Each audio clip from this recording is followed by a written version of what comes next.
Sportivi siciliani, ben ritrovati ancora una volta con la puntata di Penalty, tutto il calcio di cui il calcio vero non parla mai, ovvero i risultati, le classifiche, i commenti e gli ospiti che tra poco andremo a presentare per quanto riguarda il campionato dilettante, che insomma i campionati dilettanti che sono tantissimi in Sicilia. La puntata di oggi prevede naturalmente la consueta, bella presenza della nostra Federica Di Benedetto. Ciao Federica. Buonasera e ben ritrovati.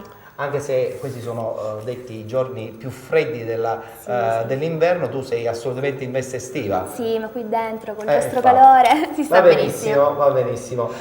Non ha freddo invece in postazione il nostro Carmelo Puglisi, che salutiamo. Ciao Carmelo. Buonasera a te Ettore e buonasera a tutti i nostri telespettatori. E come sono andate? Sono andate bene le partite oppure sono state troppo calde?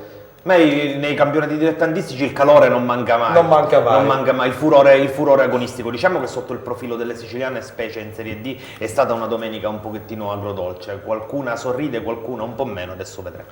Invece sorridono gli amici di Lentini, perché la Leonzio, con questa bella vittoria in questo scontro diretto con il comprensorio normanno, insomma vola da sola al secondo posto all'inseguimento del Giarre. Parliamo del campionato di promozione, ma parliamo in questo caso anche dei nostri due ospiti nella puntata odierna di Penalty, ovvero il direttore sportivo della Sicula Leonzio, Davide Migneni, che salutiamo, e accanto a lui il presidente della Sicula Leonzio, ovvero Giuseppe Leonardi. Buonasera Presidente, giovanissimo presidente della Sicula Leonzio, no? Questo fatto che insomma sei giovane dà molta energia a tutto l'ambiente. Ci sono i pro anche i contro di questa cosa. In che senso? Poi troppo anche, Presidente, usciamo, andiamo di qua, di là, poi anche bisogna avere anche i limiti e mantenere le distanze. Giustissimo. Parleremo con loro anche del campionato di interregionale, nonché quello di eccellenza, e poi approfondiremo questa bella vittoria della squadra appunto della Leonzio nel campionato di promozione. Poi ci raggiungerà anche un altro ospite e con lui parleremo anche e soprattutto di prima categoria.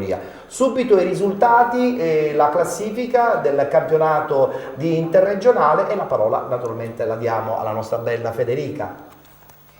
Battipagliese Agregas 3-2, Savoia Pomigliano 4-0, Orlandina Città di Messina 1-2, Ragusa Calcio Comprensorio Montalto 0-3, Interreggio Due Torri 1-0, Vibonese Licata 1-1, Noto Nuova Gioiese 2-0, Agropoli Rende 1-0, Cavese Torrecuso 0-0. Succede qualcosa che non ti aspetti in vetta in questa classifica del campionato di interregionale, pur giocando una grande partita l'Acragas cade a Battipaglia e nel frattempo il Savoia, vincendo, allunga ancora in classifica che comunque vediamo nel suo dettaglio. Savoia 53 punti, Agregas 47, Nuova Gioiese, Agropoli e Battipagliese 36 punti, Cavese 35, Torrecuso 34, Noto 32 punti, Comprensorio Montalto 29, Orlandina e Interreggio 28 punti, Pomigliano 25, Due Torri 21, Vibonese e Città di Messina 19 punti, Rende 15 punti, Licata chiude la classifica a 7 punti. Sottolineiamo che con questa sconfitta a tavolino il Ragusa abbandona ufficialmente il campionato di interregionale, appunto dopo la quarta rinuncia, e sottolineiamo anche il punto di penalizzazione da parte dell'Interreggio e dei 2 punti di penalizzazione anche del Licata. Diamo adesso lettura invece del tabellino del prossimo turno. Non si giocherà domenica prossima perché ci sarà un turno di riposo, mentre invece si ritornerà in campo domenica 9 febbraio 2014. Questi gli incontri: Savoia Agropoli, Licata Battipagliese, Acragas Cavese, Nuova Gioiese Comprensorio Montalto, Pomigliano Interreggio, Due Torri Noto, Torrecuso Orlandina, Rende Vibonese e riposa il Città di Messina. Allora, a questo punto parola anche al nostro Carmelo per il suo commento tecnico.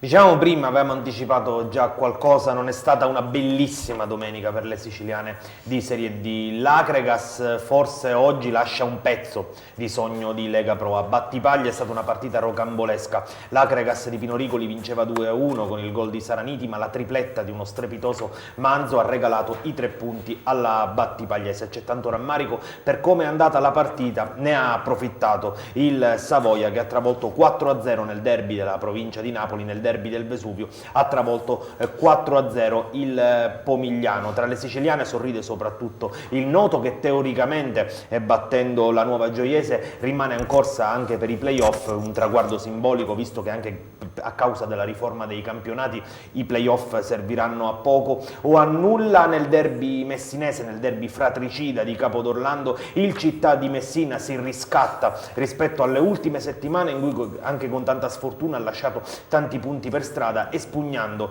il merendino di Capodorlando per 2-1. Male anche il Due Torri che perde a Reggio Calabria con l'Interreggio, tra l'altro i reggini sprecano anche a un rigore. Insomma, non è un periodo felicissimo nemmeno per il Due Torri. C'è invece rammarico in casa Licata perché la formazione di Tarcisio Catanese, se il cambio societario, Ettore, fosse avvenuto prima, il Licata ancora avrebbe potuto dire la sua per la salvezza. Sono troppo pochi e oggi i gialloblu hanno sprecato un'altra occasione perché vincevano a Vibo Valenza, si sono fatti recuperare per una squadra, dà l'impressione di essere una squadra molto viva. Ripeto, fosse avvenuto prima il cambio societario, questo Licata poteva dire la sua in chiave salvezza. Oggi non lo so. E allora a questo punto sentiamo anche un po' il parere dei nostri ospiti. Davide, questo Licata insomma è ultimo in classifica, 2 punti di penalizzazione, 7 punti sono veramente pochini per tentare di fare questo miracolo. Sì, chiaramente quando scorreva prima la classifica di primo acchitto viene un magone vedere squadre siciliane, le squadre siciliane che ci rappresentano in questo campionato messe nella parte bassa della classifica. Parlo di Licata, come può essere il per non Città di parlare del Messina. Ragusa che come tutti ben sanno insomma, ha del lasciato tutti anche un pochettino a bocca aperta perché non potevamo mai immaginare che il Ragusa si potesse trovare in una situazione di questo genere. Assolutamente, assolutamente sì. Spero comunque, togliendo i discorsi del Ragusa a cui tutti noi auguriamo le fortune migliori dall'anno prossimo, speriamo che le altre almeno tengano testa e riescano a salvarsi.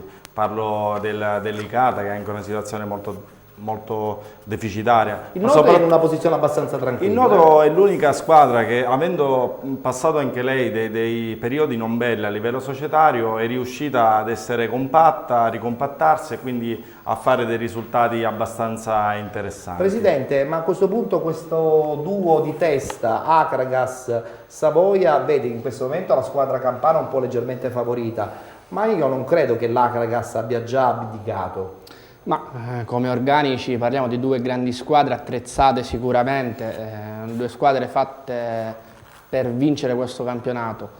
Secondo me Pinorigoli potrebbe avere qualche chance in più, lo dico anche perché è siciliano come noi, ma anche il modo di giocare.